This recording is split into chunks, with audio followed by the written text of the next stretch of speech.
సామెతలు 26వ అధ్యాయం 23వ వచనం దగ్గర నుంచి.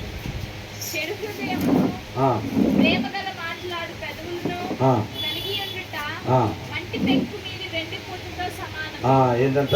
చెడు హృదయమును ప్రేమగల మాటలాడు పెదవులను కలిగి ఉండుట మంటి పెంకు మీద వెండి పోతతో సమానము. మంటి కొండ మీద అంతా వెండి పోత వేస్తే ఏమైద్ది? అది వెండి కొండ అయిపోయిద్దా? ఏ కొండ అయిద్ది? అది మట్టి కొండే అయిద్ది అన్నమాట. అవునా? వెండి పోత వేసినా సరే అది మట్టి కొండగానే ఉండిద్ది. ఇక్కడ ఏంటంట? చెడు హృదయమును అని అంటున్నాడు. అంటే లోపల ఏంటంట? బేసిక్గా కొండ మంచిదా చెడుదా?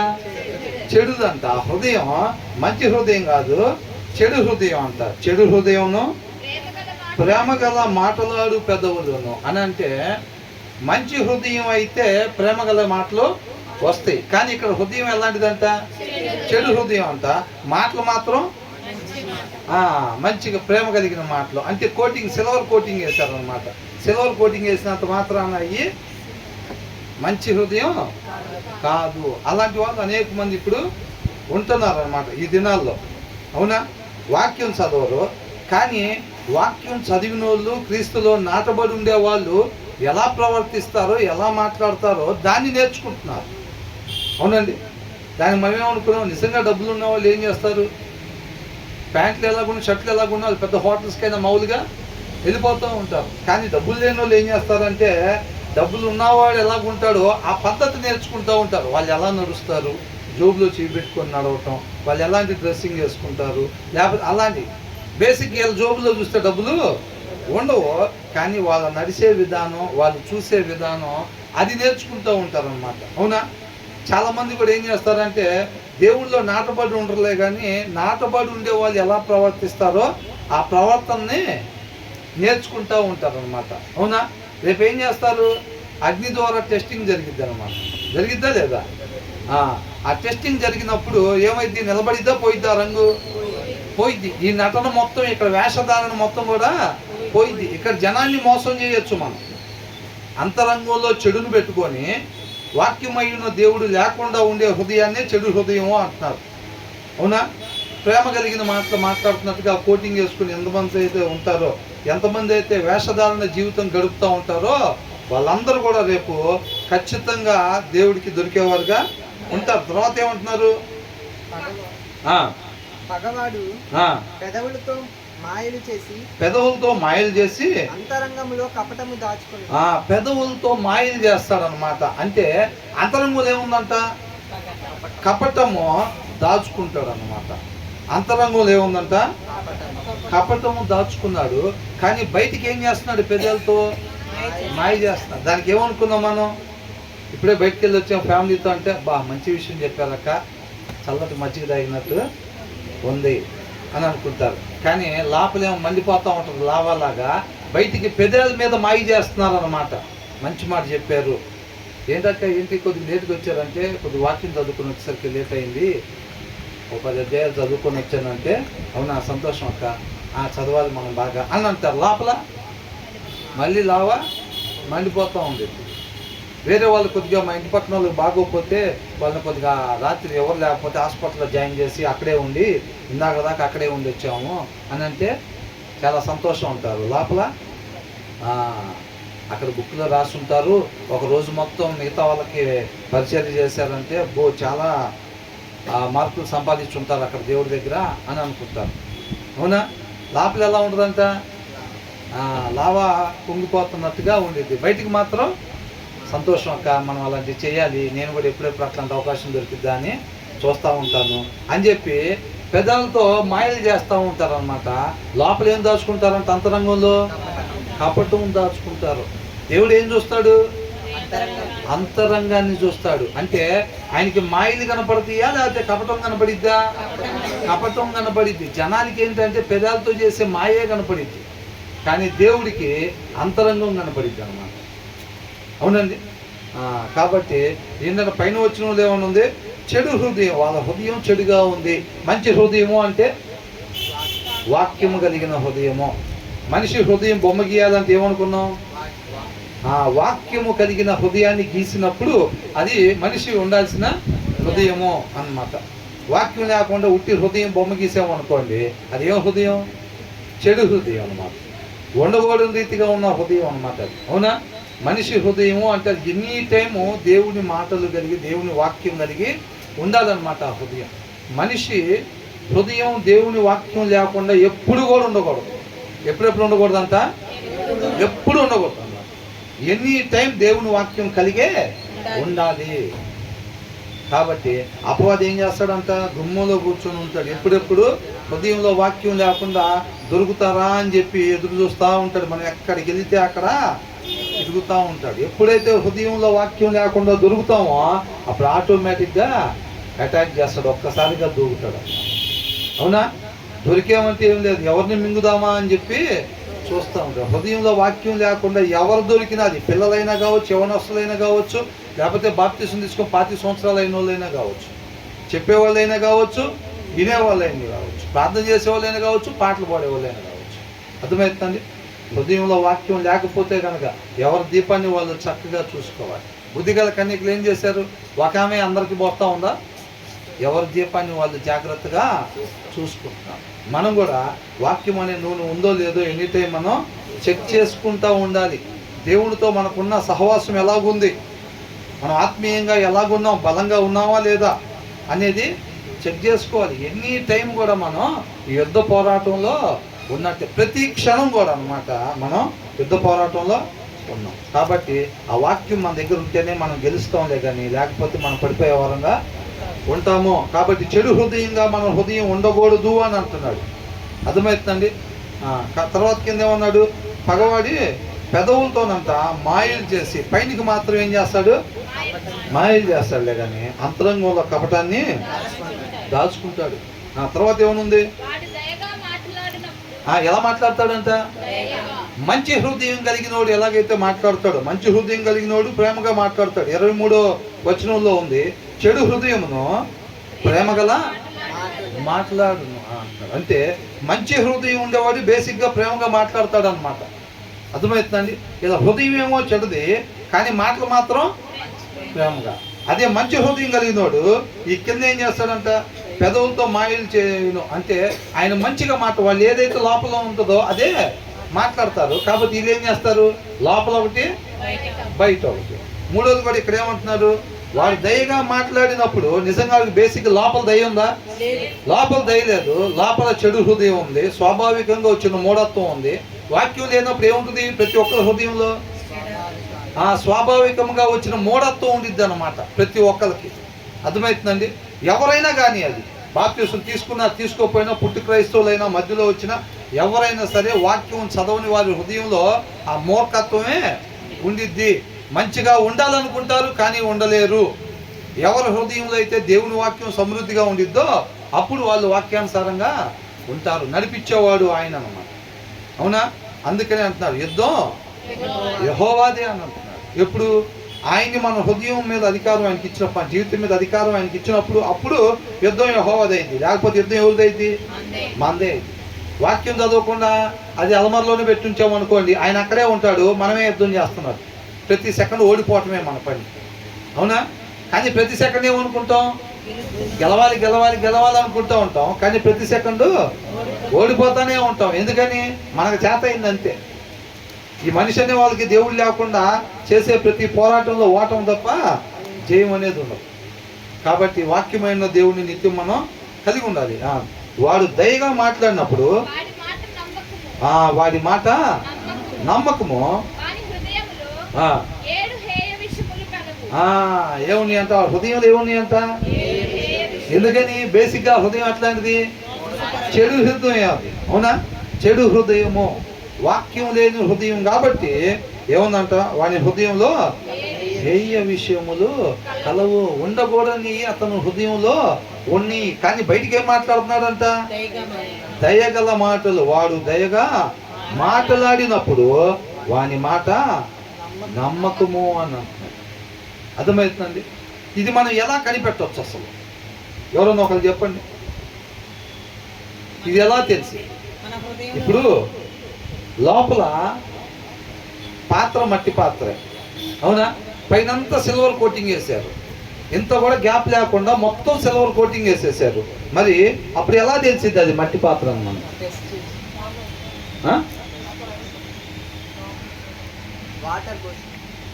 వాటర్ పోసి చూస్తామా? అంటే మనం జగ్గులో నీళ్ళు పట్టుకొని ఎవరు పోయినా వాళ్ళ మీద వాటర్ పోతుంది అలా? ఎలాగా? పగల కొడితే సరిపోయింది అంతేనా? ప్రతి ఒక్కరిని పగల కొట్టాం, బరువుని బట్టి చెప్పండి. మనకు అట్లా తెలిసింది అసలు. మట్టి కొండకి మొత్తం సిల్వర్ కోటింగ్ వేసుకొచ్చాము అనుకోండి, ఎలా తెలిసింది? ఇప్పుడు జాయిసీ అన్నట్టు దాన్ని పగలగొడితేనే తెలియాలి తప్ప లేకపోతే తెలిసిద్దా? మరి ఆ జనాలు లోపల చెడు హృదయం పెట్టుకొని వచ్చి వాళ్ళు ప్రేమ గల మాటలు మాట్లాడుతున్నారు, మరి వాళ్ళ హృదయం చెడుకుందని మనకు ఎలా తెలిసిద్ది అంటున్నారు. వాళ్ళ మాటలు ఎలా ఉన్నాయి? ప్రేమ గల మాటలు ఉన్నాయి. నిజంగా హృదయం మంచిగా ఉన్న వాళ్ళు కూడా ప్రేమ గల మాటలే మాట్లాడతారు. మరి ఎలాగా? దేవుని వాక్యం మన హృదయంలో ఉన్నప్పుడు వాళ్ళు ఎలాగా ఉన్నారా అనేది ఎలా తెలిసింది? దేవుడి వాక్యం మన హృదయంలో ఉంటుంది, ఉన్నప్పుడు ఎలా తెలిసింది మనకి? ఉండాలి, ఉంటేనే తెలిసిద్ది. అది ఎలాగా చెప్పండి? బైబిల్ చదివితే హృదయంలో వాక్యం ఉంటుంది, ఎలాగ తెలిసిద్ది మరి?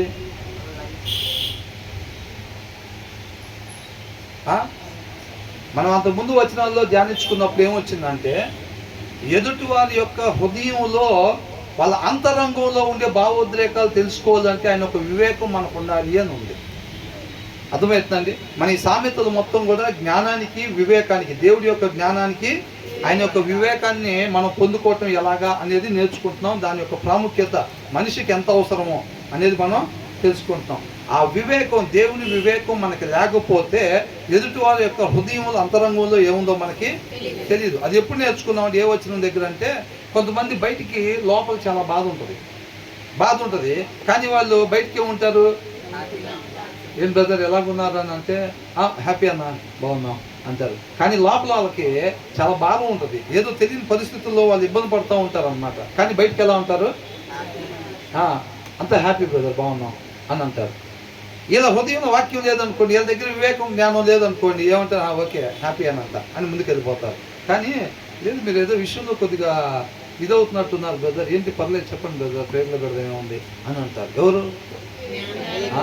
ఆ వివేకం, ఆ జ్ఞానం, వివేకం ఉండే వాళ్ళు ఏంటంటే, లేదు వాళ్ళు ఏదో విషయంలో ఇబ్బంది పడుతున్నారు, వాళ్ళు వాళ్ళ హృదయం అంతరంగంలో లోపల దాచిపెడతారనమాట. మనం అనుకున్నాం, మనం ఏమని?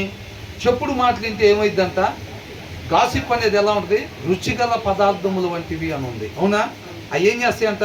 లోకడుపులోకి, ఇన్మోస్ట్ పార్ట్స్ అని ఉంది, అవునా? హృదయం యొక్క లోతుల్లోకి, అంటే జనాలకి తెలియకూడదు నాకు పలానాది ఉంది, నా పలానా ఇబ్బంది పడుతున్నానని జనాలకి తెలియకూడదు అనుకున్నప్పుడు హృదయం లోపల దాచిపెడతారనమాట. ఇప్పుడు మన దగ్గర ఒక వజ్రం ఉందనుకోండి, బీరువాలు ఎక్కడ పెడతాం? లోపల. బీరువా లోపల ఇంకో చిన్న లాకర్ ఉంటుంది, ఆ లాకర్ లోపల ఇంకొకటి తీసి అక్కడ పెడతాం దాన్ని, అవునా?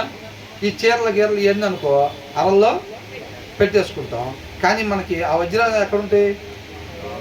వజ్రాలు మాత్రం లోపల పెడతాం. మనం కూడా ఏంటంటే ఈ తెలియకూడదు అని అనుకునే ఏం చేస్తాయంటే హృదయంలో లోపల పెడతాం, కొద్ది లోతులో పెడతాం అన్నమాట. ఆ భావోద్రేగాలు హృదయంలో లోతు భాగాల్లో ఉంటాయి.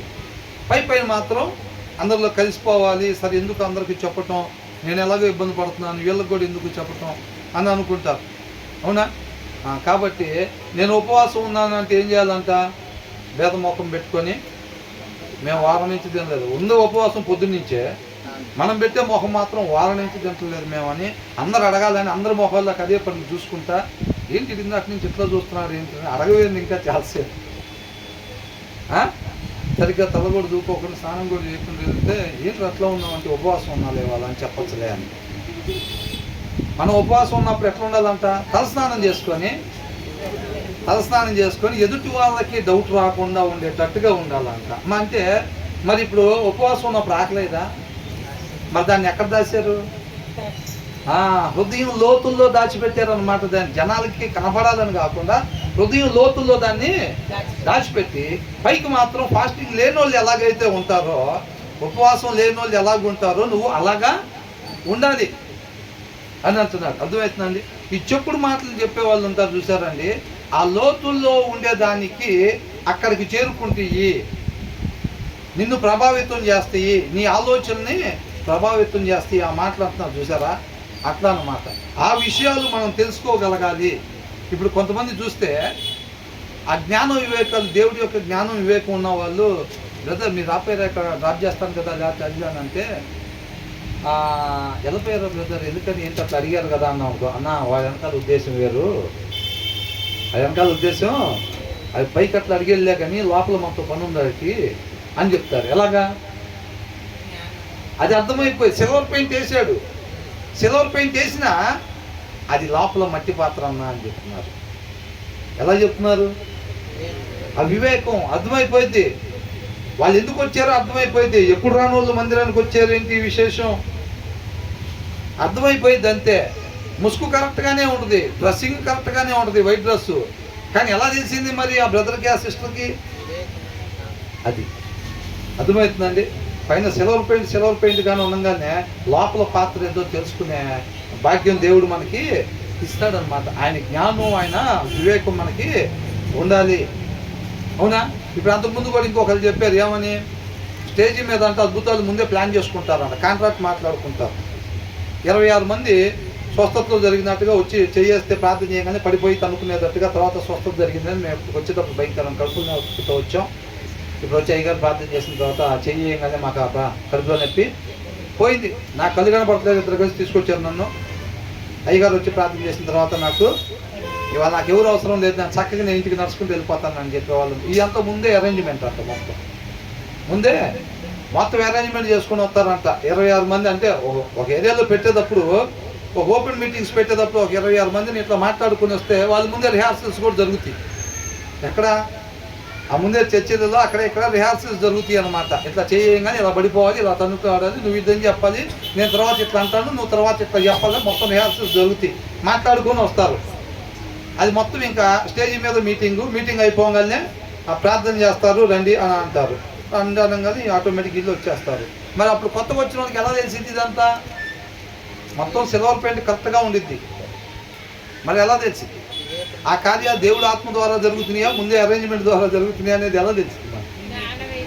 ఆయన వివేకాన్ని బట్టి మనకు ముందే అర్థమైపోతూ ఉంటుంది. పరిశుద్ధాత్మ దేవుడు మనకి తెలియపరుస్తూ ఉంటాడు. అర్థమవుతుందండి.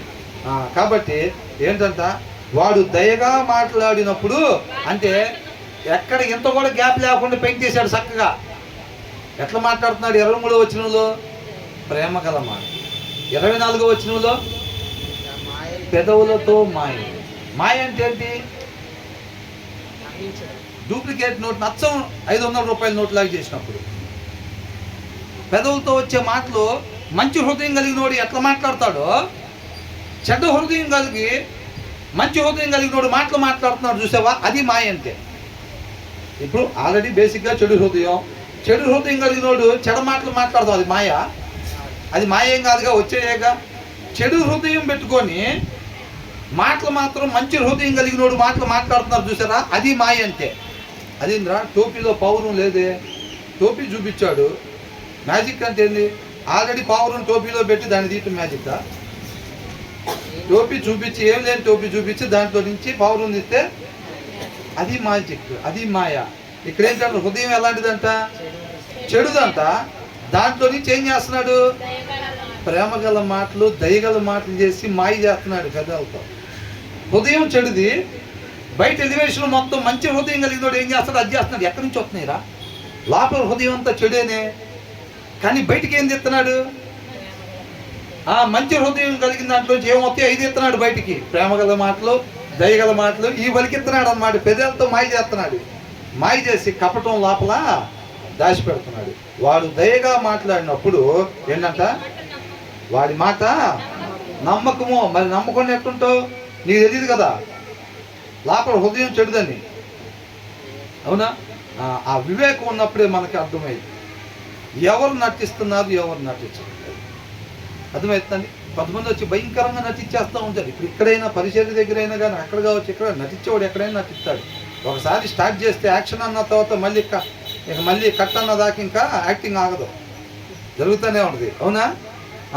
అట్లా భయంకరంగా యాక్టింగ్ చేస్తూ ఉంటారు. కానీ ఎవరికైతే ఆ జ్ఞానం వివేకాలు ఉంటే వాళ్ళకి ఆటోమేటిక్గా తెలిసిపోయింది వాళ్ళ నటనా జీవితం తెలిసిద్దా తెలీదా తెలిసిపోయిందమ్మా. కాబట్టి వాడి మాట నమ్మకము వాడి హృదయంలో. 7 హేయ విషయములు కలవు. చూసారా 7 అని అంటే ఏంటి? అంతకుముందు మనం చదువుకున్నప్పుడు 5 కూడా ఇట్లా ఉన్నాయి, 6ను హేయమైనవి. 6 హేయమైన విషయాలు అంటున్నాడు, 7ను హేయమైంది అని అంటున్నాడు. అంటే ఎన్ని ఉన్నా కానీ ఇప్పుడు 6 ఉంటే 6, 7 ఉంటే 7, 10 ఉంటే 10. 10 ఎలా ఉన్నాయి అంట ఆయన హృదయంలో? హేయమైనవి. హేయమైనవి అంటే చెడ్డయి, ఉండకూడని. ఆయన హృదయంలో ఉండాల్సినవి ఉన్నాయా, ఉండకూడని ఉన్నాయా? ఉండకూడని ఆయన హృదయంలో ఉన్నాయి. అర్థమవుతుందండి? కానీ మాట ఎలాగుంది? ఆ వచనంలో ఆ మాట ఎలాగుంది?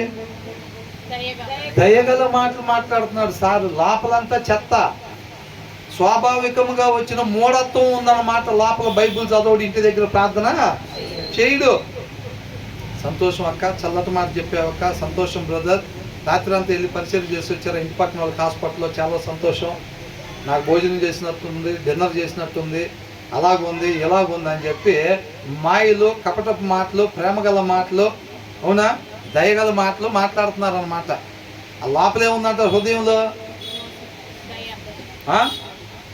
7 హేయములు కలవు అని అంటున్నాడు. ఉండకూడని ఉన్నాయి అన్నమాట. ఇది ఎందుకు చెబుతున్నాడు అంటే అలా ఉండమని చెబుతున్నారా? అలా ఉండకూడదు. వాళ్ళందరి పరిస్థితి ఏమైందంట? దాని తర్వాత వచ్చిన ఏమనుంది? ఏముంటుందంట అట్లాంటి వాడి దగ్గర? చూసారండి, ఆ చెడు హృదయం కలిగిన వాడి దగ్గర ద్వేషమే ఉండిద్ది అనమాట. దాంట్లో నుంచి వచ్చే గుణలక్షణం అది. చెడు హృదయంలో నుంచి ఏమొచ్చిందంట? వాక్యం లేని హృదయంలో నుంచి వచ్చి ఏమొచ్చింది? వాక్యం కలిగిన హృదయంలో నుంచి వచ్చేది ప్రేమ.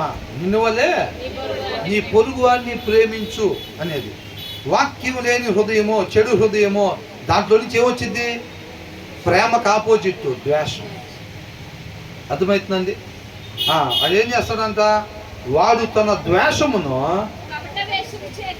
కపట వేషము చేత దాచుకొనును. ఆ హృదయం అంత లోపలంతా ఈ రోజుల్లో నేటి దాంట్లో ఇంచుమించు 50% ఉండొచ్చేమో క్రైస్తవులు, లేదంటే ఒక 70 దాకా ఉంటారేమో. అలా చర్చీలు నిండిపోతున్నాయి, చర్చీలు నిండిపోతున్నాయి. మనం ఆ గవిని దగ్గర ఎంట్రన్స్ దగ్గర నుంచి చూస్తే ప్రతి ఒక్కరు వెళ్ళే విధానం, వచ్చే విధానం, వాళ్ళ ప్రవర్తనలు చూస్తే వీళ్ళు క్రైస్తవులు అని చెప్పడం చాలా కష్టం. చర్చిల్లో మాత్రం చోట్లు చాలట్లా. వీళ్ళ మాటను బట్టి వీళ్ళు క్రైస్తవులు అని చెప్పడం చాలా అట్లాగైపోతుందండి. అర్థమవుతుందండి? స్వార్థం. మన పిల్లలు బాగుండాలి. మనం రహస్యంగా తలుపులేసి ప్రార్థన చేయమంటే రహస్యంగా తలుపులేసి బైబిల్ చదువుకుంటారు. ఎవరు చూడకూడదు, వాళ్ళు చూస్తే వాళ్ళు కూడా చదువుతారేమో అని. పక్కింటి వాళ్ళకి కిటికీలో నుంచి మనం బైబిల్ చదువుతా కనబడ్డామంటే వాళ్ళు కూడా చదివి నిత్య జీవానికి వస్తారేమో మనతో పాటు అని చెప్పి ఏం చేస్తాం? తలుపులేసి రహస్యంగా వాక్యం చదువుకుంటాం. ఎవరన్నా ఫ్రెండ్ వస్తారే, బైబిల్ అక్కడ పెట్టేళ్ళు, బైబిల్ అక్కడ పెట్టేళ్ళు, గుమ్మం దగ్గరికి బైబిల్ తీసుకొని వెళ్ళావంటే నువ్వు బైబిల్ చదువుతున్నావు అని ఆడికి అర్థమైతే ఆడు కూడా ఇంటికి వెళ్ళి చదువుతాడు. మళ్ళీ ఆడు కూడా ఇంటికి వెళ్ళి చదివితే ఆడు ఎక్కడికి వస్తాడు? వాడు కూడా నిత్య జీవానికి వస్తాడు. మళ్ళీ మన కాన్సెప్ట్ అది కాదురా. మన నాయకుడు చెప్పింది ఏంట్రా? ఏ నాయకుడు చెప్పేది అట్లా? నల్ల నాయకుడు చెప్తాడు అట్లా. నల్ల నాయకుడు ఏం చెప్తాడు? మనం మాత్రమే, అందరికన్నా మనమే, అందరి పిల్లల కన్నా మన పిల్లలే, మనకు మాత్రమే అంటాడు. కాబట్టి బైబిల్ అక్కడ పెట్టేదిరా. ఏం చేస్తున్నాం అంటే ఏం చేయట్లేదండి. అవునా? కీబోర్డ్ ప్లే చేస్తాం, జనాలు వస్తుంటే ఆపేసేయి, వాళ్ళు నేర్చుకుంటున్నారో తెలిసిద్దేమో. చదవబాక గట్టిగా బైబిల్ కిటికీ దగ్గర కూర్చొని పక్కింటి వాళ్ళు వింటారేమో. పాడబాక మైకులో ప్రాక్టీస్, మైక్ లేకుండా చేయి, పక్కింటి వాళ్ళు కూడా వాళ్ళు కూడా పాటలు నేర్చుకుంటారేమో. అవునా? సైలెంట్గా వెళ్ళిపోవాలిరా నాగ్గా. వాడు ఉన్నాళ్ళే మన తోడికి. ఇంటి పక్కన వాళ్ళు కూడా ఎప్పుడు బైబిల్ చదువుతున్నట్టు చూడలేదు నేను, ప్రార్థన చేస్తున్నట్టు చూడలేదు, పాటలు పాడుతున్నట్టు నేను చూడలేదు. వాళ్ళు ఉంటారులే మనకు తోడని అనుకుంటారా, కానీ మనం సైలెంట్గా ఎక్కాలరా మేఘాలు అంటారు. అట్లాంటి వాళ్ళని ఎక్కించుకుంటాడు ఆయన. సైలెంట్గా ఎక్కాలరా, మనం ఎక్కే సంగతి కూడా తెలియదు. వీళ్ళు ఎక్కారేంటి మేఘాలని చెప్పి అవాక్ అవ్వాలరా అని అనుకుంటాం. అలా ఎవరైతే ఉంటారో మిగతా వేరే వాళ్ళని ఎక్కచ్చు, కానీ వీళ్ళు మాత్రం అసలు ఎక్కరు. వీళ్ళు మాత్రం అసలు ఎక్కరు. ఎవరు మోసం చేశారు వాళ్ళు? ఇంటి పక్కన వాడిని, ఇంటి వెనకాల వాడిని కాదు. నేను బైబిల్ చదివేటప్పుడు వాడు చూడకూడదు, వాడు కూడా చదువుతాడేమో. సైలెంట్గా నేర్చుకోవాలిరా ప్రార్థన, సైలెంట్గా నేర్చుకోవాలిరా పాటలు, సైలెంట్గా అంతకట్టుబడాలిరా దేవుడితో. దేవుడికి తెలియకూడదు, లోకస్తులుగా ఉండాలి బయటికి, కానీ లోపల మాత్రం దేవుళ్ళలో నాటపడి ఏళ్ళుతో దూసుకొని వెళ్ళిపోతూ ఉండాలని. అది నిజంగా ఆయనలో నాటబడి ఉంటుంది, ఉండదు. అవునండి. బయట మొత్తం ఇట్లా ఉన్నారనమాట. లోకస్తులుగా ఉండేవాళ్ళు అనేక మంది ఉంటున్నారనమాట. నిజంగా ఆయన్ని తెలుసుకోకపోతే, ఆయన మన హృదయంలో లేకపోతే ఉండేది క్రైస్తవులు అలాగే ఉంటారనమాట. అర్థమవుతుందండి. కాబట్టి ఏమన్నాడు, వాడు తన ద్వేషమును కపట వేషము చేత దాచుకొను. ఎక్కడ బయలుపరచబడిద్దంట? సమాజములో అని అంటే జడ్జిమెంట్ దగ్గరని. ఆ దినాల్లో సమాజం అని అంటే జనాల మధ్యలో తీర్పు స్థలాలు ఉంటాయి, చూసారండి. ఆ తీర్పు ఇచ్చే దగ్గర ఏమంటారు? సమాజంగా కూడుకొని ఉంటారు. ఆ ప్లేస్లో ఎవరిది తప్పు ఎవరిది ఒప్పు అనేది తెలియబడతా ఉండిద్ది అనమాట. అర్థమవుతుందండి. అందుకని సమాజంలో అని అంటే మనకి సమాజంలో అంటే రేపు జడ్జిమెంట్ డే రోజు అనమాట.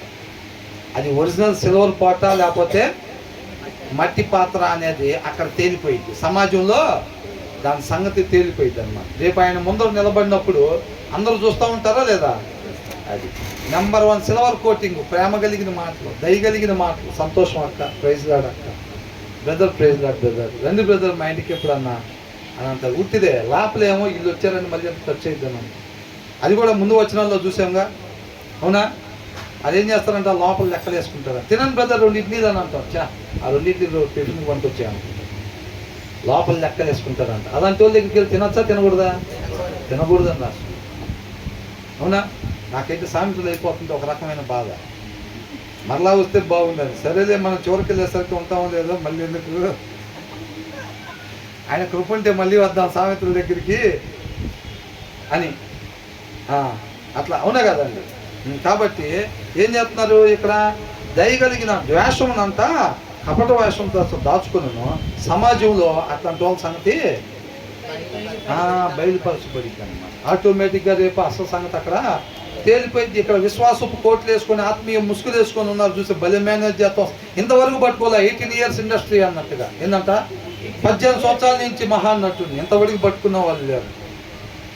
18 చర్చిలు మారాయి, ఇంతవరకు ఏ పాస్టర్ గారు పట్టుకోవాలన్నాను. రేపు సమాజంలోకి వెళ్ళినప్పుడు తేలిపోయింది వ్యవహారం. పొట్టంతా రాళ్ళు కొడతారు. అవునా కదా? ఆ సిల్వర్ పెయింట్ ఇక్కడ ఎవరు కనిపెట్టలేకపోవచ్చులే, కానీ రేపు మొత్తం పోయి మట్టి కొండ బయటపడిద్ది. తీసుకెళ్ళండి ఈ కొండను అవతలకి అంటారు. ఈ కొండను తీసుకెళ్ళి మంటలో పడేయండి అంటారు. ఎవరెవరి ముందు అయితే యాక్టింగ్ చేసో వాళ్ళు కాదు మోసపోయింది. ఎవరు మోసపోయారు? మనమే. అవునా? పచ్చడి తినొచ్చి టూత్పిక్ నోట్లో పెట్టుకుని వచ్చే పరిస్థితి అయింది. ఏంటంట? అసలు చదవకుండా బైబిల్ తీయకుండా చేతులు ఎట్లా అంటే ఏంట్రా చేతులు ఎత్తా ఉంటే బైబిల్ పట్టుకొని చదివి చేతులు నొప్పులు పడుతున్నాయని యాక్టింగ్ జనాల ముందు చేస్తే రేపు రోజు మొత్తం పోయితే లేదా? కాబట్టి ఈ 4 వచనాలు ఒక సామెతగా అనమాట. ఎందుకని చెబుతున్నారంటే మనం అట్లా యాక్టింగ్లు చేయకూడదు. చెడు హృదయమును ప్రేమ గల మాటలను మొత్తం అక్కడ వచ్చింది. హృదయం ఎట్లుందంట? ఒక మనిషి అంటే పరిగణలో తీసుకోబడేది వాళ్ళ హృదయం అన్నమాట. కాబట్టి మెయిన్ అండర్లైన్ వర్డ్ చెడు హృదయంగా మనిషి హృదయం ఉండకూడదు. మంచి హృదయంగా ప్రతి ఒక్కరి హృదయం ఉండాలి. ఒక మనిషి హృదయము అంటే అది మంచిగా ఉండాలి. మంచిగా అంటే వాక్యము కలిగి. మనిషి హృదయం బొమ్మేయాలంటే దేవుని వాక్యం కలిగిన హృదయంతో బొమ్మేసినప్పుడే అది మనిషి హృదయం అని అర్థం అన్నమాట. వాక్యం లేకుండా ఉట్టి హృదయం బొమ్మేసామంటే అది చెడు హృదయం అని అర్థం. ఎందుకంటే దాంట్లో వాక్యం లేనప్పుడు స్వాభావికంగా ఉండే మూఢత్వం ప్రతి ఒక్క హృదయంలో ఉండిద్ది అనమాట చిన్ననాటి నుంచి. ఎప్పుడైతే ఆ హృదయంలో వాక్యం వేస్తామో దాంట్లో నుంచి ఆయన గుణ లక్షణాలు వస్తాయి. లేకపోతే రావు. సోమరు ఏం చేస్తాడంటే కష్టపడి బైబిల్ తీసి ఒక గంట సేపు కూర్చొని చదవడం. కానీ చదివినోడు ఎలాగైతే ఆయనలో నాటపడ్డ వాళ్ళ నుంచి ఏ గుణ లక్షణాలు వస్తాయో నాలో నుంచి ఆ గుణ లక్షణాలు రావాలి. నేను మాట్లాడితే ఏసై మాట్లాడినట్టు ఉండాలి, నేను చూస్తే ఏసై చూసినట్టు ఉండాలి, నేను ప్రవర్తిస్తే ఏసై ప్రవర్తించినట్టు ఉండాలని సోమరి ఆశపడతాడు కష్టపడకుండా. ఆ ఆశలు ఏ ఒక్కటి కూడా జరగకుండా దేవుడే ముళ్ళ కంచెని అడ్డం వేస్తాడు. అర్థమవుతుందండి? అనుకోవాలి, నేను మాట్లాడితే ఏసై మాట్లాడినట్టు ఉండాలి, నేను చూస్తే ఏసై చూసినట్టుండాలి, నేను ప్రవర్తిస్తే ఏసై ప్రవర్తించినట్టు ప్రవర్తన ఉండాలని. కానీ ఎప్పుడు దానికి తగ్గ కష్టం ఆయన కృపను బట్టి మనకిచ్చిన సమయంతో ఆ సత్యాన్ని, ఆయన జ్ఞానాన్ని, ఆయన వివేకాన్ని కొనుక్కోవాలంట. ఆయన కృపను బట్టి మనకు 1 గంట సేపు ఆయుష్ ఇచ్చాడంటే ఏం చేయాలి?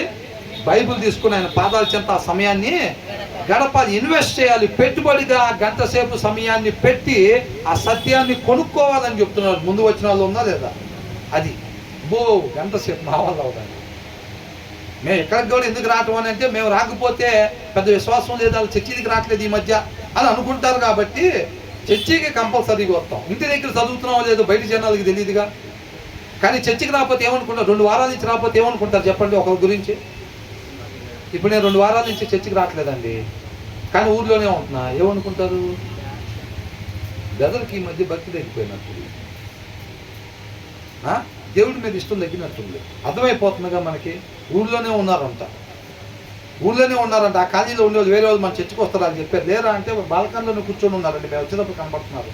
2 వారాలు అక్కడే ఉన్నారు అని అంటే, బ్రదర్ ఇంటి దగ్గర నుండి రాలేదంటే భక్తి లేదు, తగ్గిపోయింది అని అనుకుంటారు. కాబట్టి ప్రతి వారం మిస్ అవ్వకుండా ఇక్కడికి వస్తాం.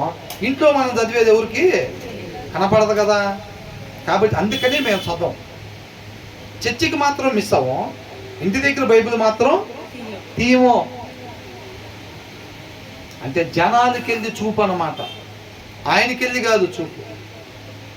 ఆయనకెళ్ళి కాదు. దావీదేమన్నాడు? నీకే విరోధంగా నేను పాపం చేశాను అన్నా. అంటే ఎవరికెళ్ళి చూసి అంటున్నాడు? యేసు కూడా ఏమంటున్నాడు? దేవుడికి విరోధంగా నేను ఎట్లా చేస్తా పాపం అంటున్నాడు. అవునా? అక్కడ ఉంది పోతీఫర్ భార్య అని ఈయనే ఉన్నాడు. ఈయన ఎవరి గురించి ప్రస్తావించాడు? దేవుని గురించి ప్రస్తావించాడు. ఆయనకి ఎదురుగా పాపం నేను ఎట్లా చేస్తాను అసలు? తలుపులు వేసుకొని ఉన్నా ఆయన ఎదురున్నట్టే, తలుపులు తీసున్నా ఆయన ఎదురున్నట్టే. ఆయన చూడని ప్రదేశం లేదు, తేటగా చక్కగా కనపడుతూ ఉంది. అవునా? మనం బైబిల్ చదువుతున్నామో లేదో ఆయన తెలిసిద్దా లేదా? కాబట్టి ఆయన బట్టి మనం ఆయన్ని చూసి నడుచుకుంటూ ఉండాలి. అంతే తప్ప ఇంటి పక్కన వాళ్ళు, ఇంటి వెనకాల వాళ్ళని, చర్చిలో వాళ్ళని, పాస్టర్ గారిని బట్టి పాపొస్తే పాస్టర్ గారు భక్తి లేదనుకుంటున్నాం అని చెప్పి ఆయన కోసం వీళ్ళ కోసం మనం పోవటం కాదు. నిజంగా ఇక్కడ కూడా శ్రద్ధతో వస్తే ఇంటి దగ్గర కూడా శ్రద్ధతో చేస్తారన్నమాట. ఇష్టంగా ఆయన అంటే ఇష్టం అండి, ఆయన్ని ప్రేమిస్తానంటే ఇష్టమైన వాళ్ళతో సమయం ఇష్టపడతామా లేదా? భార్య అంటే ఇష్టమైతే నిజంగా భార్యతో సమయం గడపాలనిపించింది. భర్త అంటే ఇష్టమైతే సమయం గడపాలనిపించింది. నిజంగా దేవుడికి అంటే ఎంత ఇష్టం, దేవుడు అంటే ఇష్టం ఎవరెవరికి అంటే సార్ మొత్తం ఎత్తుతారు, ఇంకా తప్ప అని ఎత్తుతారు. చదువుతున్నారా వాక్యం అంటే వాళ్ళ వెనకాల ఏదనకాల దాక్కొని ఉంటాం, మన ముందు వాళ్ళు వెనకాల ఇట్లా దాక్కొని ఉంటాం. ఒక పక్కన అబద్ధం చెప్పలేము, పిడుగుపడిద్దేమో అని.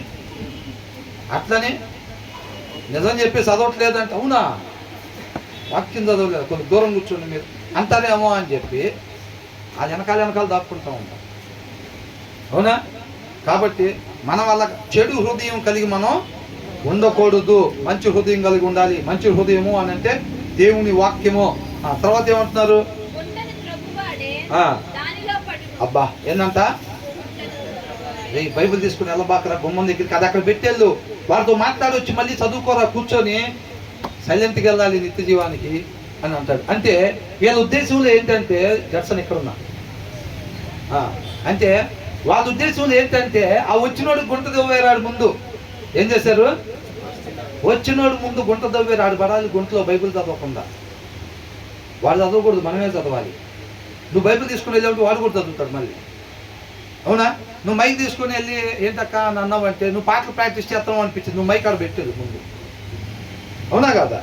కాబట్టి వీళ్ళు వాళ్ళకి తెలియకూడదు అని అంటే వాళ్ళని పడగొట్టాలని వాళ్ళ ఉద్దేశం. అవునా కదండి? వాళ్ళు బాగుండాలని అనుకుంటే అది బైబిల్ చదువుతుంది, బైబిల్ కూడా తీసుకుని వెళ్తాడుగా. తీసుకెళ్ళబాకరా ఆడు పెట్టు అంటే ఏంటంట? వాళ్ళు మేలు కోరుకుంటున్నారా, కీడు కోరుకుంటున్నారా? కీడు కోరుకుంటున్నారు. వాళ్ళు పడిపోవాలి, వాళ్ళు నాశనం అవ్వాలి. వాళ్ళ ముందు గుంట తవ్వుతున్నట్టు వీళ్ళు ఆ పని చేసినప్పుడు. గుంట తవ్వితే ఏమైందంట? గుంటను త్రవ్వువాడే. చూసారండి?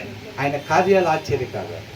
కాళ్ళు లేనోడికి కాళ్ళు రావటం, చేతులు లేనోడికి చేతులు రావటమే కాదు, మనం వాడి ముందు గుంట తీస్తే ఆ గుంటలో మనం పడతామంట. అది మరి ఆశ్చర్యకార్యం అంటే. అదేంద్రా గుంట అక్కడ కదా తీసింది, మనం పడ్డామేంట్రా గుంటలో అని అంటే అంతే ఉంటుంది. అవునా కదా?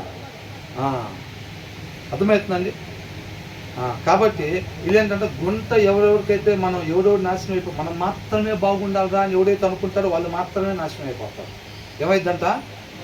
అదే సైలెంట్గా మనం మాత్రమే ఎక్కాలిరా మేఘాల మీద కంటే మనం తప్ప మిగతా వాళ్ళందరూ ఎక్కుతారు. అది వాక్య సారాంశం చెప్తుంది.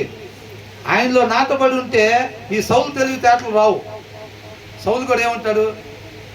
నాయనా దావీదా అంటాడు. ఆ మాట చెప్తారే ఇయ్యొచ్చురా ప్రాణం అనిపించింది. బడిసి తీసుకొని దగ్గరికి వెళ్ళామంటే బడిసి తీసుకొని ఇస్తాడు మళ్ళీ. అవునా? నాయనా దావీదా నువ్వు నీతిమంతుడివి, దేవుడు నీకు తోడుగా ఉన్నాడు, ఇంకెప్పుడు నీ జోలు నేను రానంటాడు. పొద్దున్నే బడిసి తీసుకుని వస్తాడు. మళ్ళీ వస్తాడా లేదా? దొంగతనంగా దాచిపెడతాడు. మంచి మంచి హెల్తీగా ఉండే గొర్రెలు అన్నీ దాచిపెడతాడు. అన్నిటిని చంపేశాను అంటాడు. ఏంటి ఆడు సౌండ్ వినపడుతుంది కదా అంటే ఈ దేవుడి కోసం బలిటాకు పెట్టాను అంటాడు. రాజుని చంపేసాయంటే రాజుని దాచిపెట్టుకుంటాడు. సలహాలు ఇస్తాడేమో మంచి మంచి అని. మొత్తాన్ని చంపేశాను అంటాడు. ఎవరి కాడ చూపిస్తున్నాడు ఆ తెలివితేటలు? దేవుడి దగ్గర ఆ తెలివితేటలు చూపిస్తున్నాడు. అవునా? మనం కూడా ఏం చేస్తాం? ప్రభు 5 అధ్యాయాలు చదివా చూసావుగా, ఇందాక పంపించింది నేనే. వాడు వచ్చినప్పుడు ఏం చేసావు? నువ్వు 5 చదివినా నీకు అక్షరం మొక్క కూడా అర్థం కాకుండా నేను చూసుకుంటాను అంటాడు దేవుడు. ఎవరికి అర్థమైనా నీకు మాత్రం అర్థం కాదు. నువ్వు 5 అధ్యాయాలు చదివినా 15 అధ్యాయాలు చదివినా నీకు మాత్రం అర్థం కాదు అంతే. ఎందుకని? నీ సహోదరుడు వచ్చినప్పుడు ఏం చేసావు? వాళ్ళు బాగుపడకూడదు, వాడు ఎందుకు చదివాడంటే వాళ్ళ ఇంట్లో వాళ్ళు చూసి వాళ్ళు కూడా చదువుతారు, మొత్తం నిత్య జీవానికి వస్తారు. వాళ్ళు చదువుతున్నప్పుడు వాళ్ళ ఇంటి పక్కన చూసి వాళ్ళు కూడా వస్తారు, మిగతా వాళ్ళందరూ వస్తారు మనతో పాటు. అప్పుడు సంతోషం ఉండదు. అవునా? ఒక ధ్యానాలు ఒప్పుకున్నారంట, పొద్దున్న సాయంత్రం దాకా పనిచేస్తే వేరే ఆయనకు కూడా పాపం ఇంకా ఆయన కూడా ఇంటికి తీసుకెళ్ళి పిల్లల్ని బతికించుకోవాలి కదా, అదే సెంటర్లో నుంచోడు ఉన్నాడు పనికి. సరే దేవుడు జాలి చూపించి ఆయన కూడా తీసుకుని వెళ్ళాడు. 3 గంటలకు పనికి తీసుకెళ్ళి 6 గంటలకు దిగిపోయినా సరే 3 గంటలకు కూడా పొద్దున్న సాయంత్రం దాకా పని చేసినోడికి ఎంత ఇచ్చాడు అంత ఇచ్చాడు. ఈయన కడుపులో మనకు స్టార్ట్ అయిపోయింది ఫస్ట్ ఆయనకి. ఎందుకు స్టార్ట్ అయింది? మనకు ఒక 10 రూపాయలు తగ్గించి ఇచ్చినా పర్వాలేదురా సర్దుకునే వాళ్ళం, వాళ్ళకి ఎందుకు ఇచ్చాడు రా? ప్రాబ్లం ఎక్కడొచ్చింది? వాళ్ళకి ఇవ్వకుండా మనకు ఒప్పుకున్న దాంట్లో రూపాయి ఇస్తానని తీసుకెళ్ళి మనకు 10 రూపాయలు ఇచ్చినా సర్దుకునే వాళ్ళం రా. వాళ్ళు ఇందాక వచ్చిన వాళ్ళకి వాళ్ళకు కూడా రూపాయి ఇచ్చారు. నాకు 10 రూపాయలు ఇచ్చి నేను 10 రూపాయలతో కూరగాయలు తీసుకుని వెళ్తుంటే వాడి సెంటర్లో తినడానికి లేకుండా ఉంటే అది కదరా మనకు సంతోషం. ఏంటంట? నాకు 1000 రూపాయలు చీర కొనిపించిన అవతల వాళ్ళు కొనుక్కోటానికి లేకుండా డబ్బులు ఉండేది చూస్తే చాలు నాకు కడుపు సంతోషం. 1,00,000 రూపాయల చీర కొనుక్కున్నారు. నేను 1000 కొని వాళ్ళు కూడా 1000 కొన్నారంటే నేను కొన్నట్టే ఉండిద్ది నాకు. ఎందుకని? ప్రాబ్లం ఎక్కడ చెప్పండి? చీరలో ప్రాబ్లమా? 1000లో ప్రాబ్లమా? ప్రాబ్లం ఎక్కడ? అది ఎక్కడ ప్రాబ్లం? తలకాయ నొప్పుకుందా అంటే ఇది కడుపులోకి వేసుకో బిల్లు అంటాడు. నొప్పి ఎక్కడ అండి అంటారు. నువ్వు వేసుకొని ఆయన ఇది తగ్గిద్దని అంటాడు. అది వేసుకుంటే తలకాయ నొప్పి తగ్గిద్ది. దేవుడు కూడా ఏమంటున్నాడు? అవునా? కాబట్టి మనం అనుకుంటాం వాళ్ళు ముందు గుంట తవ్వటానికి ప్రయత్నం చేస్తే ఆ గుంటలు ఎవరు పడతారంట? ఎవరైతే తీశారో వాళ్ళే పడతారు అని అంటున్నాడు. మనం అనుకుంటాం ఏమని? భలే చేసావురా వాళ్ళు మాత్రం నిత్య జీవానికి రారు అని అనుకుంటాం. ముందు పరిస్థితి అలా ఉండిద్ది, కానీ కార్యం ఏం జరిగిద్ది? వాళ్ళు వెళ్తారు, మనం మాత్రం అక్కడే ఉండిపోతాం. అర్థమవుతుందండి? అందుకనే ప్రతి విశ్వాసి విశ్వాసం ద్వారానే ముందుకు సాగాలి తప్ప ముందున్న పరిస్థితిని బట్టి కాదు. మనం అనుకుంటాం అదే ఈ పరిస్థితిలో నిజం చెప్పామంటే మాత్రం మనం నష్టపోతాం అని అనిపించింది. ముందున్న పరిస్థితి అది. అయినా నువ్వు ఎప్పుడైతే పరిస్థితికి విరోధంగా నువ్వు విశ్వాసంతో నిజమే పలుకుతావో అప్పుడు పరిస్థితి మొత్తం మారిపోయింది. మళ్ళీ మార్చగలిగిన దేవుడు అనమాట. మార్చేది ఆయనైనా కాదండి. అదే ఇప్పుడు కానీ అబద్ధం చెప్తేనే మనకు అంత పరిస్థితి అనుకూలంగా ఉండిద్ది అని నీకు అనుకుంటావు. నువ్వు ఎప్పుడైతే అబద్ధం పలకగానే పరిస్థితి మొత్తం ప్రతికూలంగా మారిపోయింది. అది విశ్వాసం ద్వారా విశ్వాసి ముందుకి వెళ్ళాలి అని అంటారు. అర్థమవుతుందండి? అదంతే ఉంటుంది. కానీ లోకం ఏం చెప్పింది? మనం ఇట్లా చేస్తుంటే అదే పిచ్చోడా ఏం చేస్తున్నాం అర్థమవుతుందా అని అనిపించింది. వాళ్ళకి ఉన్న డబ్బులు మన చేతులతో కష్టపడి వచ్చి ఇంటి పక్కన వాళ్ళకి లేని ఇస్తారు, ఇంటి ముందు వాళ్ళకి లేని ఇస్తారు. ఏం చేస్తున్నారు? నీకు మైండ్ పని చేస్తుందా అంటారు. ఉన్న డబ్బులన్నీ పాటు చేసుకుంటున్నావు ఏంది? అమ్మాయి పెళ్ళికి వచ్చి ఉంటే అని అంటారు.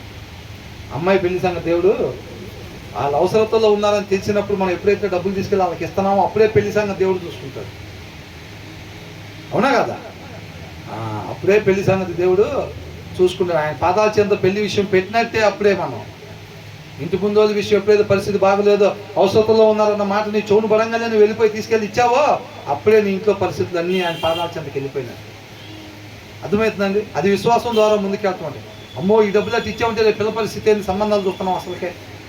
నువ్వు ఎప్పుడైతే అవసరంలో ఉన్న వాళ్ళు మన కంటి ముందుకు వచ్చినా ఆపేసి డబ్బులు, నువ్వు పిల్ల సంబంధం గురించి చూస్తావో ఆ సంబంధం సెట్ అవ్వదు అసలు. అవునా? ఏంటి బ్రదర్, నోరు తెరిస్తే సెట్ కాదు, మీరు మాత్రం వెళ్ళరు, ఈ మాటలేనా బ్రదర్ ఎన్నో తెలిసినా అని అంటే సారాంశం తీసుకోండి దయచేసి, అక్షరాలు కాకుండా సారాంశాన్ని తీసుకోండి. కాబట్టి తర్వాత ఏమంటున్నారు? రాత్రి ఏం చేస్తారు? ఎవరి మీద అయితే పొర్లిద్దామని, ఈ రాత్రిని ఎవరి మీద అయితే డొల్లిస్తే వాడు అనిగిపోతాడు రా, వాళ్ళు ఎగవడు రా, వాడి జీవితంలో అట్లా అయిపోతాడు రా అని అనుకోని ఎవరి మీదకైతే డొల్లిస్తామో, ఎవడైతే డొల్లిస్తాడో ఆ రాయి ఎట్టు వచ్చిందంట? అది మళ్ళా డొల్లిచ్చినోడి మీదకే వచ్చిందంట. ఈయన నెలగొట్టిందాక అది ఊరకనే ఉండదు. అవునా? సృష్టి యావత్తు దేవుని మాట వినిద్దంతే. అవునా కదా? నువ్వు ఎప్పుడైతే న్యాయం తప్పుతావో దేవుడు ఆ రాయికి ఏమని చెప్తాడు? నిన్ను నెట్టినోడి మీదకి వెళ్ళమని చెప్తాడు. ఏం చెప్తాడు? నువ్వు ఎవడైతే నెట్టాడు, ఎవడి మీదకి నెట్టాడో వాడి మీద బాబాక, నిన్ను ఎవడైతే నెట్టాడో నువ్వు వాడి మీదకి వెళ్ళని చెప్తాడు రాయికి. రాయి నెట్టినోడు మాటినిద్దా, లేకపోతే సృష్టించిన ఆయన మాటినిద్దా? సృష్టించిన ఆయన మాటిని ఈ అవతలకి నెట్టం కానీ అది డొల్లుకొని వీడి మీదకే వచ్చింది అన్నమాట. ఎంతమంది నమ్ముతున్నారు ఈ విషయాలు?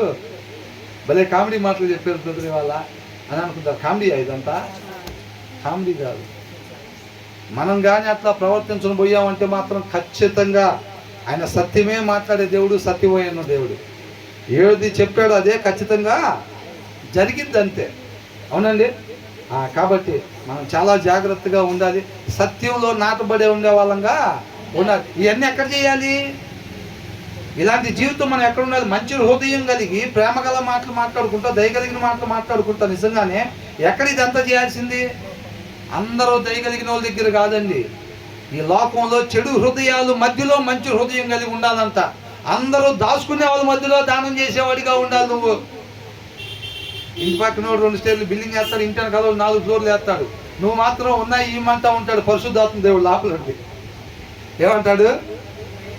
అదో వాళ్ళకి తినటానికి లేదు, వాళ్ళకి తీసుకెళ్ళి ఇవ్వు అంటాడు. ఏంది ప్రభు ఇచ్చేది? ఇంత వడికి రేకులు తీసి స్లాబ్ వేసింది లేదు, నువ్వు అక్కడ లోపల చేరి తీసుకెళ్ళి వాళ్ళకి ఇవ్వు వీళ్ళకి ఇవ్వు అంటూ ఉంటావు. వాళ్ళు చూస్తే నిన్నగా మన స్థలం కొని 2 ఫ్లోర్లు వేసాడు, వెనకాల ఆయనేమో మధ్యాహ్నం కొని 4 ఫ్లోర్లు కట్టాడు. ఊరు పుట్టక ముందు కొన్నాను ఇక్కడ స్థలం ఇంతవడికి, దీంట్లోనే బతుకుతున్నాను, నువ్వేమో లోపల చేరి వాళ్ళకి వీళ్ళకి అంటూ ఉంటావు. నువ్వు పద్దాకలా అంటూ ఉంటావు అంటే మరేంటి? ఇదంతా ఎక్కడ చేయాలి? మనం లోకంలో చేయాలి ఇదంతా. వాళ్ళందరూ మనల్ని ఎట్లా చూస్తూ ఉంటారని చెప్పండి? 4 ఫ్లోర్లు పైన కూర్చొని, అరే వాడికి ఒక స్లాబ్ టికానా లేదు, వర్షం అవుతుంది ఇల్లంతా కాలిద్ది, వీడు తీసుకెళ్ళి వాడికి పెడుతున్నాడు. అసలు చూడండి రకామది. 4 ఫ్లోర్ల పైన ఇల్లు కూర్చొని, 2 ఫ్లోర్లు బాల్కన్లో వాళ్ళు కూర్చొని టీ తాగుతా, వాడిని చూడండి రా వెర్రోడిని, ఏమంటారు? వెర్రోడు వాడిని చూడండి. ఆడికే ఇల్లంతా కాలిపోతూ ఉండిద్ది. వాడిని తీసుకొని వెళ్ళి 3 స్థలాలు అవుతా తినడానికి లేదంట, పట్టాలు లేవంట, వాడికి పట్టా కొని పెడతాడు, వీడికి ఇది చేస్తాడు, వాడికి అది చేస్తాడు అని చెప్పాలి. అంటే వాళ్ళందరికీ మనం ఎదురులాగా కనపడతాం. ఏసై కూడా కనపడతాడా లేదా? అట్లాగా మనం కూడా అంతే ఉంటాం. అర్థమవుతుందండి? అలాగే ఎప్పటి వరకు ఉండాలి? వారం ఉంటే తర్వాత విమానం ఇస్తాడా? అంతం వరకు ఉండాలి. సిద్ధమేనా? ఎంతమంది సిద్ధం చెప్పండి, నిజం చెప్పండి. అంతవరకు ప్రాణం పోయేంతవరకు పరిస్థితి అంతే ఉండిద్ది. ఏసైకి ఎప్పుడు దాకా నలగొట్టారు? ఏసైని కుంకుడికాయని కొట్టినట్టు నలగొట్టారా లేదా? ఎప్పుడు దాకా కొట్టారు చెప్పండి? 33.5 సంవత్సరాలు, 3 సంవత్సరాలు ఫస్ట్ లాప్ చేసిన తర్వాత 30 సంవత్సరాలు హ్యాపీయా? 33.5 సంవత్సరాలు ప్రాణం పోయేటప్పుడు దాకా. తర్వాత పునరుద్ధానుడే తిరిగి లేచిన తర్వాత అన్నమాట దానికి తగ్గ ఫలితం పొందుకునేది. మనం కూడా అంతే, దానికోసమే వచ్చారా? పునరుద్ధానుడై తిరిగి లేచిన తర్వాత పొందుకోబోయే బహుమానం కోసమే వచ్చారా? దానికోసమైతేనే ఇది రైట్ ప్లేస్. అట్లా కాదండి. మనం ఫస్ట్ కొద్దిగా బోరింగ్లో నీళ్లు కొద్దిగా పోతే తర్వాత నీళ్లు గుప్పుడు మనకు వస్తాయి అంటగా, బిందెలు అందుకు వచ్చాము మేము. ఫస్ట్ ఒక 4 రోజులు విధేయత చూపిస్తే తర్వాత బ్రహ్మాండంగా కారు లేని వాళ్ళకి కారు, బండి లేని వాళ్ళకి బండి ఇస్తాడని చెప్తున్నారు కదా కొన్ని చోట్ల. అంటే ఇస్తాడా దేవుడు అట్లా? ఇక్కడ అవసరమైతే ఆయన చిత్తాన్ని నెరవేర్చడానికి మనకి ఏమేం కావాలో అవి ఇస్తాడులే, కానీ మన కోరికలన్నీ తీర్చడానికి కాదు ఆయన. అవునా? తర్వాత వచనంలో ఏముంది? చివరి వచనం ఉంది. అబద్ధములాడువాడు ఆ, తాను నలగగొట్టిన వారిని ద్వేషించును. ఏం చేస్తాడంట? అబద్ధం ఆడేవాడు ఏం చేస్తున్నట్టంట? సత్యమే పలకాలి, లోపల ఏది ఉందో నువ్వు అవునంటే అవును, కాదంటే కాదన్నట్టు ఉండాలి. నిన్ను వల్లే నీ పొరుగు వాడిని ప్రేమించాలి, యోగ్యులుగా ఎంచుకోవాలి. నువ్వు అల్పులుగా ఉన్న వాళ్ళకి పెట్టావు కాబట్టి నువ్వు నాకు పెట్టినట్టే అని అంటున్నాడు. అవునా? మరి ఇది అబద్ధం చెప్పారంట. అవతల వాళ్ళకి అబద్ధం ఎప్పుడు చెబుతారు? ఇంగ్లీష్లో ఏమన్నా ఉందండి? ఇది పోయింది ఆల్రెడీ, ఛార్జింగ్ అయిపోయింది.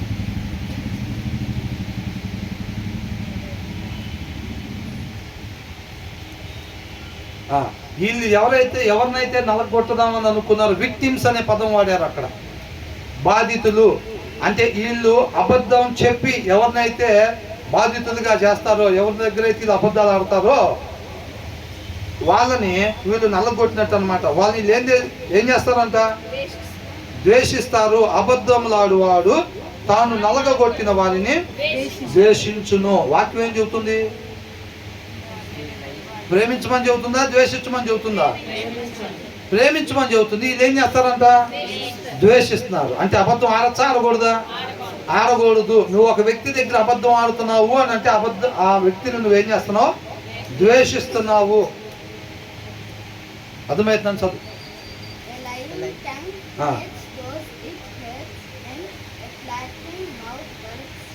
ఏంటంట? ఏ లైంగ్ టంగ్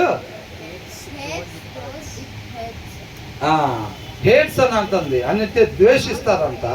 దిస్ విక్టిమ్స్ అని అంటున్నారు. వాళ్ళ విక్టిమ్ ఎవరైతే బాధితులు, ఎవరితో మనం అబద్ధం ఆడతామో వాళ్ళని నల్లకొట్టినట్టు వాళ్ళు ద్వేషించేవారు ఉంటారు. అంటే వాక్యానికి విరోధంగా ఉండేవారు అనమాట అబద్ధాలు ఆడటం అంటే.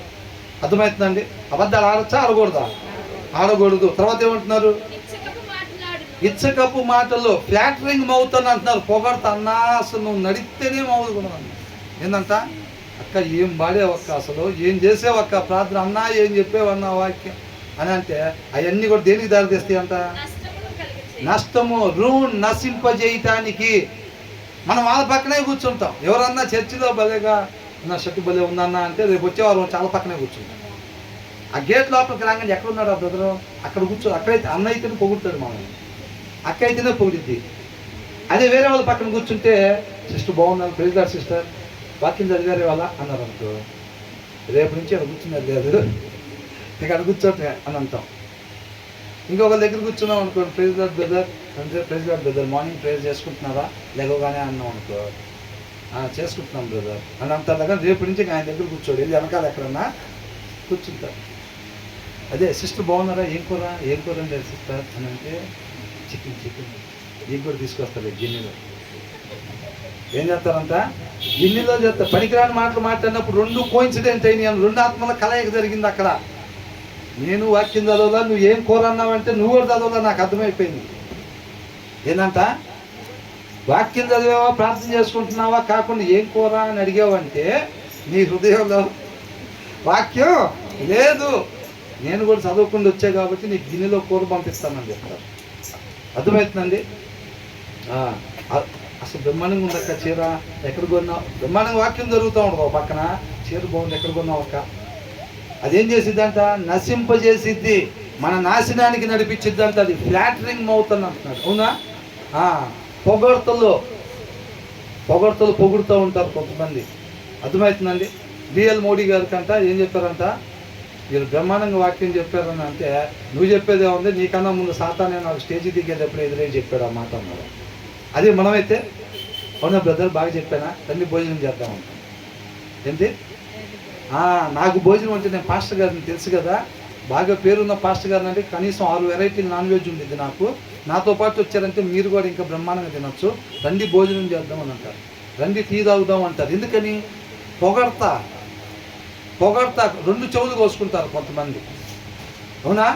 పొగుడుతుంటే మాత్రం 2 చెవులు కోసుకుంటారు. ఇక వాళ్ళని వదిలి ఎల్ల బుద్ధి అవ్వదు, అక్కడి నుంచి కదల బుద్ధి అవ్వదు. ఇక చర్చ అయిపోయింది, ఇంక వెళ్ళండి అని బ్రదర్ అన్నా కానీ లేదు భలే పొగుడుతున్నారు ఈ బ్రదరు, భలే పొగుడుతున్నారు ఈ సిస్టర్ అన్నట్టుగా ఉండేది. సరి చేసుకోవటం ఏదన్నా చెప్తే చూసారా ఏ వచ్చిన చెప్పారో చేస్తున్నావా అట్లాగంటే సరే వాళ్ళ పక్కన కూర్చునేది ఉండదు.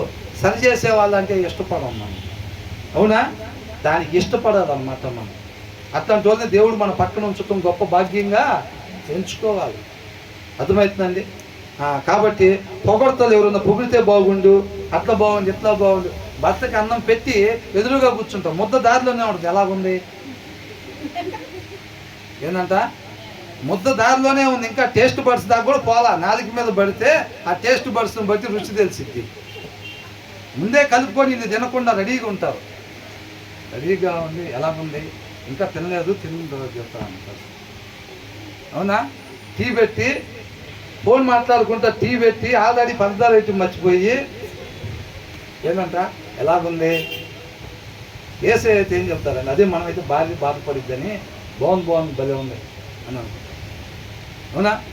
అదే ఏసే అయితే ఏం చెప్తారండి? ఏసైకి అట్లాగే పెట్టించారనుకోండి టీ, లేకపోతే ఉప్పేటి మర్చిపోయి కూరని పెట్టారనుకోండి, ఏసై ఎలాగుంది ఏసై అంటే ఏం చెప్తారు? బ్రహ్మాండంగా ఉందమ్మా, నా తల్లి నువ్వు బాధపడకూడదని చెప్పారంటారా? అట్లాంటి ప్రేమ చూపించడం బాగలేదు, కొద్దిగా ఉప్పేసి ఉంటుంది నేర్చుకోమ్మా, కొద్దిగా యూట్యూబ్ కర్రీలు కాకుండా కొద్దిగా ఉప్పేసి ఉంటుంది నేర్చుకో, టైం కేటాయించు కిచెన్లో కొద్దిగా అని చెప్తాడు. అవునా? మనకు నచ్చదు, అయ్యి మనకి నచ్చదు. నిజంగా కూర చండాలంగా ఉన్నా బ్రహ్మాండంగా ఉంది అసలు ఇవాళ అంటే చాలు అది అనుకుంటాం. అవునా? అట్లా చెప్పినప్పుడు ఏమైంది? తర్వాత బయట వాళ్ళు వచ్చినా అలాగే వండి పెడతాం, వాళ్ళు లోపల వాంటింగ్ చేసుకుంటే ఇల్లు ఖరాబ్ అవుతుంది. వాళ్ళు ఎలాగ దిగమింగుకొని వాళ్ళు బయటికి పోయి దారిలో వాంటింగ్ చేసుకుని ఇంటికి వెళ్తారు, లేకపోతే పోలేరు. అవునా? మరి పొగడత ఎంత పని చేసింది? పొగడత ఎంత పని చేసిందండి? బాగు చేసిందా, నాశనం చేసిందా? నాశనం చేసింది కమ్మగా. అవునా? కాబట్టి పొగడతల కోసం చెవులు పెద్దవి చేసుకొని మనం ఉండకూడదు, సరి చేసుకునే దాని దగ్గర అది దేవుడు వాళ్ళని పెట్టడం మన పక్కన గొప్ప భాగ్యంగా ఎంచుకోవాలన్నమాట. అవునండి? కాబట్టి అవతల వాళ్ళ ముందు గుంటలు తీసే కార్యక్రమం, అవతల వాళ్ళ మీదకి రాళ్ళు నెట్టే కార్యక్రమం, అబద్ధాలు చెప్పి మనం బాగుపడాలనుకునే కార్యక్రమాలు, వాళ్ళని పొగిడి బాగుపడాలనే కార్యక్రమాలు మనం చేయకూడదు. అవన్నీ కూడా వాక్యానికి విరోధం అన్నమాట. చెడు హృదయం అని ఎవరికైతే అన్నారో, వాక్యం లేని హృదయం కలిగిన వాళ్ళ దగ్గర ఇవన్నీ ఉంటాయి అన్నమాట. ఏదేదైతే వద్దు అని చెప్పారు చూసారండి, వాక్యం చదవని వాళ్ళ దగ్గర అవన్నీ ఉంటాయి. కానీ బయటికి ముసుకేసుకొని ఉండొచ్చు, చెప్పలేము. బయటికి తెలసొట్టేసుకొని ఉండొచ్చు, అర్థమవుతుందండి? ఎట్లాగైనా ఉండొచ్చు. కానీ బయట హృదయంలో వాక్యం లేకపోతే వాళ్ళ లోపల ఖచ్చితంగా ఇవన్నీ ఉంటాయి. అందుకనే కొంతమందికి ఏమవుతుందంటే ఇవన్నీ అచ్చగా నా గురించే చెప్తున్నట్టు ఉంటుంది. నేను నాన్న చర్చికి అంటాను, ఏమంటారు? అదే చర్చికి వెళ్దాం రారా, నేను రాను. అసలు వచ్చిన కాడి నుంచి అచ్చగా నా గురించే, మీ గురించి ఏం చెప్పట్లా, మనిషి ఉండకూడని విధానం గురించి చెప్పారు. అవన్నీ మనం లోపల పెట్టుకున్నాం. అవన్నీ మనం లోపల పెట్టుకునేసరికి ఏమైంది? అన్నీ మన గురించే చెబుతున్నట్టుగా ఉంటాయి అన్నమాట. అర్థమవుతుందండి? కాబట్టి ఎందుకు ఈ అధ్యాయం అయిపోయింది, మిగతాది తర్వాత ధ్యానించుకున్నాం. దేవునికి